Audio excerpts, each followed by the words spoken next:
ঈদে মিলাদুন্নবী অর্থাৎ নবী দিবস পালন করা কি বৈধ? ইসলাম কি বলে? মহান আল্লাহ আমাদের দ্বীন ইসলামকে পূর্ণাঙ্গ করে দিয়েছেন তার নবীর জীবদ্দশাতেই। মহান আল্লাহ বলেন, আমি তোমাদের জন্য তোমাদের দ্বীনকে পূর্ণাঙ্গ করলাম ও তোমাদের প্রতি আমার অনুগ্রহ অর্থাৎ নেয়ামত সম্পূর্ণ করলাম এবং ইসলামকে তোমাদের ধর্মরূপে মনোনীত করলাম। সূরা মাইদাহ আয়াত নম্বর 3। আর মহানবী সাল্লাল্লাহু আলাইহি সাল্লাম বলেন, যে ব্যক্তি আমাদের এ দ্বীনের ব্যাপারে নতুন কিছু আবিষ্কার করে সে ব্যক্তির সে কাজ প্রত্যাখ্যাত। বুখারী ও মুসলিম। ইসলামে পালনীয় ঈদ হল মাত্র দুটি, ঈদুল ফিতর ও ঈদুল আজহা। তৃতীয় কোনো ঈদ ইসলামে নেই। মহানবী সাল্লাল্লাহু আলাইহি সাল্লাম নবুয়তের 23 বছর কাল নিজের জীবনে কোনো বছর নিজের জন্মদিন পালন করে যাননি। কোনো সাহাবীকে তা পালন করার নির্দেশও দেননি। তার পূর্ববর্তী নবীদের জন্মমৃত্যু উপলক্ষে কোনো আনন্দ অথবা শোক পালন করে যাননি। তার পরবর্তীকালে তার 4 জন খলিফা তাদের খেলাফতকালে রাষ্ট্রীয়ভাবে অথবা এককভাবে নবী দিবস পালন করে যাননি।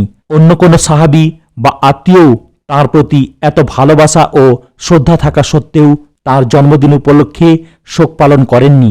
তাদের পরেও কোনো তাবেঈ অথবা তাদের কোনো একনিষ্ঠ অনুসারী অথবা কোনো ইমাম তার জন্ম কিংবা মৃত্যুদিন পালন করার ইঙ্গিত দিয়ে যাননি। সুতরাং তা যে নব আবিষ্কৃত বিদাত তা বলাই বাহুল্য। খ্রিস্টানরা আন্দাজে 25শে ডিসেম্বর যীশু খ্রিস্টের জন্মোৎসব, মিলাদ, বড়দিন বা ক্রিসমাস ডে এবং তাদের পরিবারের প্রত্যেক ব্যক্তির জন্মদিন অর্থাৎ বার্থডে বড় আনন্দের সাথে পালন করে থাকি। মুসলিমরা তাদের মতো আনন্দে মাতোয়ারা হওয়ার উদ্দেশ্য এই বিদাত ওদের নিকট হতেই গ্রহণ করে নিয়েছে।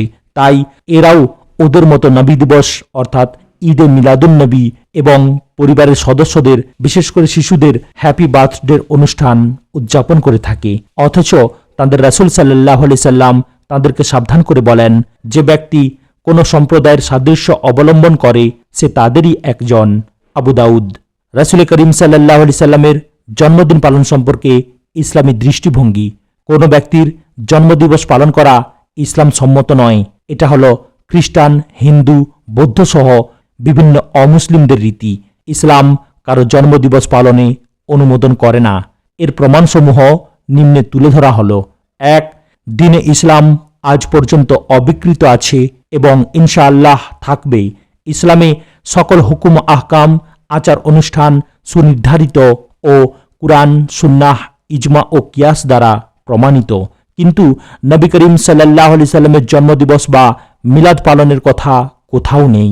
এমনকি নবী প্রেমের নজিরবিহীন দৃষ্টান্ত স্থাপনকারী সাহাবায়ে কিরাম রাদিয়াল্লাহু আনহুমদের কেহ এ ধরনের কাজ করেছেন বলে কোনো প্রমাণ নেই। তাই ঈদে মিলাদ পালন করা নিশ্চয়ই একটি বেদাত কর্ম, আর বেদাত জঘন্য গুনাহের কাজ।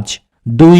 ইসলামে কম হলেও 1,24,000 নবী, তারপরে খুলাফায়ে রাশেদিন ও অসংখ্য সাহাবা, মনীষী, আউলিয়া কেরাম জন্মগ্রহণ করেছেন ও ইন্তেকাল করেছেন।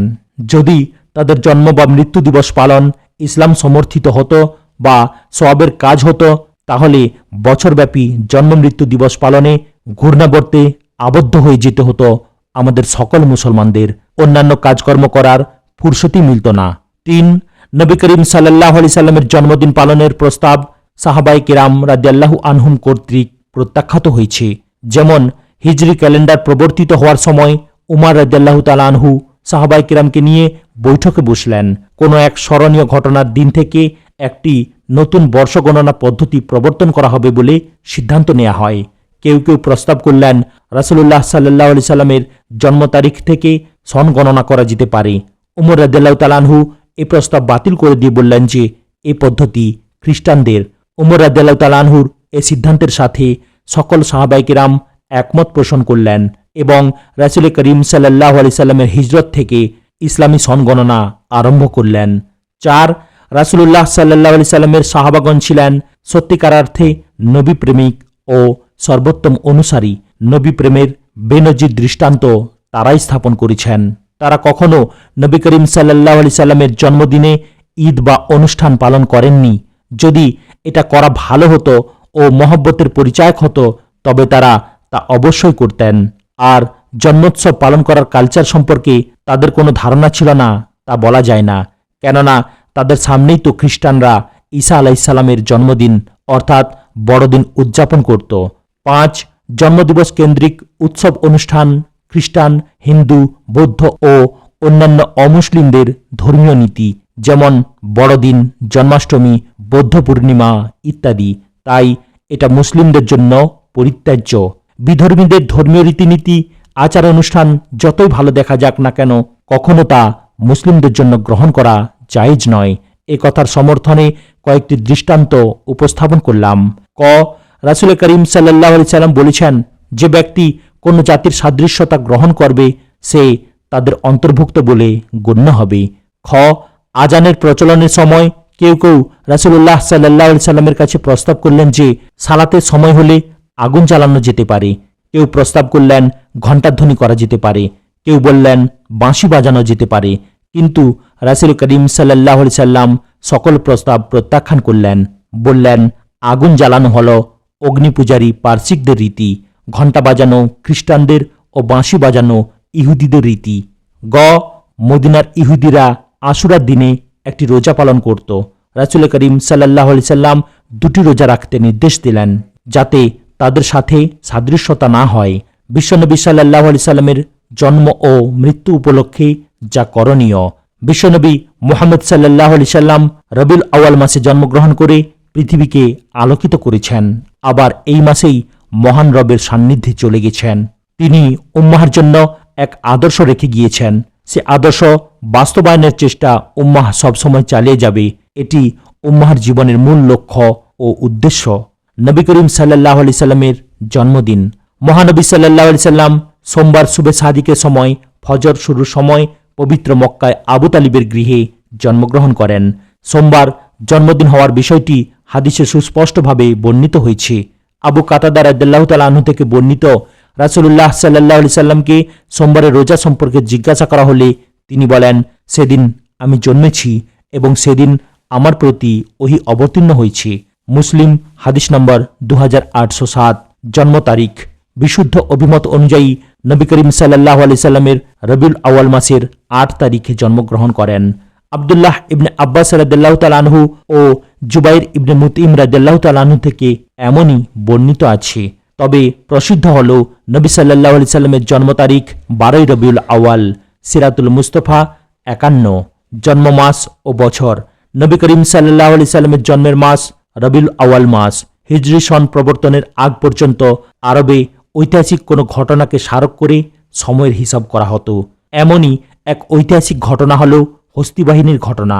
আবিসিনিয়ার বাদশাহ নাজ্জাশী কর্তৃক নিযুক্ত ইয়েমেনের গভর্নর আব্রাহা কাবাগৃহকে ধ্বংস করার জন্য হস্তি বাহিনী নিয়ে মক্কায় অভিযান পরিচালনা করেছিলেন। মহান আল্লাহ নগণ্য পাখির মাধ্যমে সে বাহিনীকে ধুলায় মিশিয়ে দিয়েছেন। কোরআন মাজিদে এ বিষয়ে একটি বিশেষ সূরা ফিল অবতীর্ণ হয়েছে। 570 খ্রিস্টাব্দের এপ্রিল মাসে নবী সাল্লাল্লাহু আলাইহি সাল্লাম জন্মগ্রহণ করেন।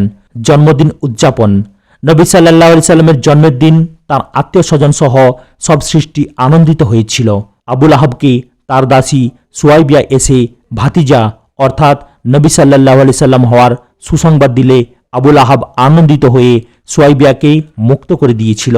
একজন শিশুর জন্মে আপনজনরা আনন্দিত হবে, এটাই স্বাভাবিক। কিন্তু নবী সাল্লাল্লাহু আলাইহি সাল্লাম নিজে বা কোনো সাহাবায়ে কেরাম নবী সাল্লাল্লাহু আলাইহি সাল্লামের জন্মদিনকে জন্মবার্ষিকী রূপে উদযাপন করেননি। বিষয়টি গুরুত্বহীন হওয়ার কারণেই তার জন্ম তারিখ অকাট্যভাবে সংরক্ষিত হয়নি। জন্ম সম্পূর্ণ মহান আল্লাহর দান।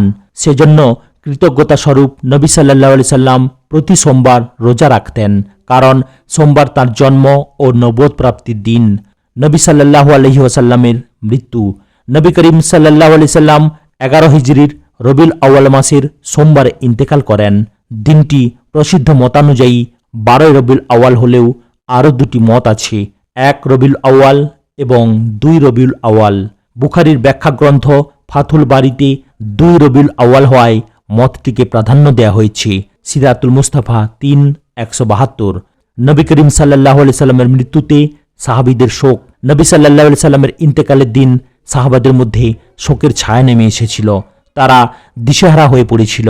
উমর রাদিয়াল্লাহু তাআলা আনহু খোলা তরবারি হাতে নিয়ে মসজিদ নববীর সম্মুখে দাঁড়িয়ে বলেছিলেন, যে বলবে আল্লাহর নবী ইন্তেকাল করেছেন, আমি তার গর্দান উড়িয়ে দেব।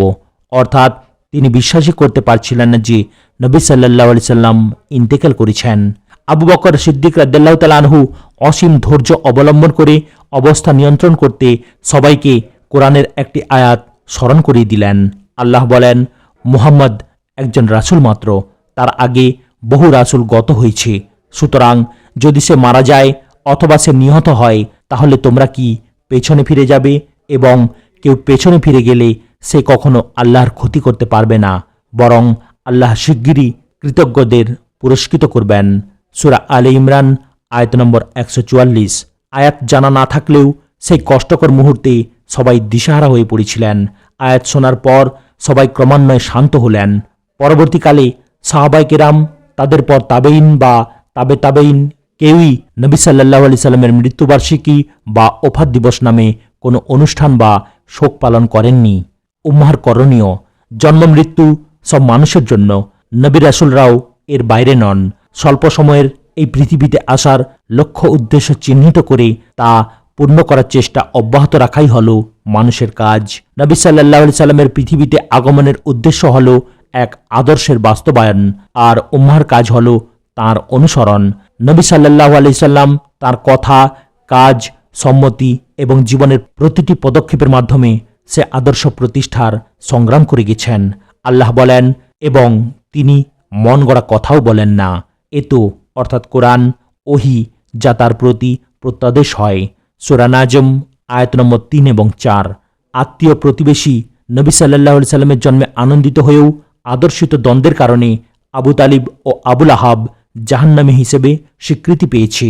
আবুল আহাব ও তার স্ত্রীর অভিশপ্ত হওয়ার ঘোষণা সংবলিত সূরা লাহাব কোরআনে অবতীর্ণ হয়েছে। আবার যায়েদ বিন হারিসা রাদিয়াল্লাহু তাআলা আনহুর মতো একজন কৃতদাস নবী সাল্লাল্লাহু আলাইহি সাল্লামের আদর্শ গ্রহণ করার ফলে মর্যাদাপূর্ণ হিসাবে কোরআন মাজিদে তার নাম অন্তর্ভুক্ত হয়েছে। সূরা আহজাব আয়াত নম্বর 37। কাজেই উম্মাহর করণীয় হল নবী সাল্লাল্লাহু আলাইহি সাল্লামের আদর্শের অনুসারী হিসেবে নিজেদের যোগ্য করে তোলা। তাহলেই সফল মানুষ হিসেবে স্বীকৃতি লাভ করা যাবে ইনশাআল্লাহ।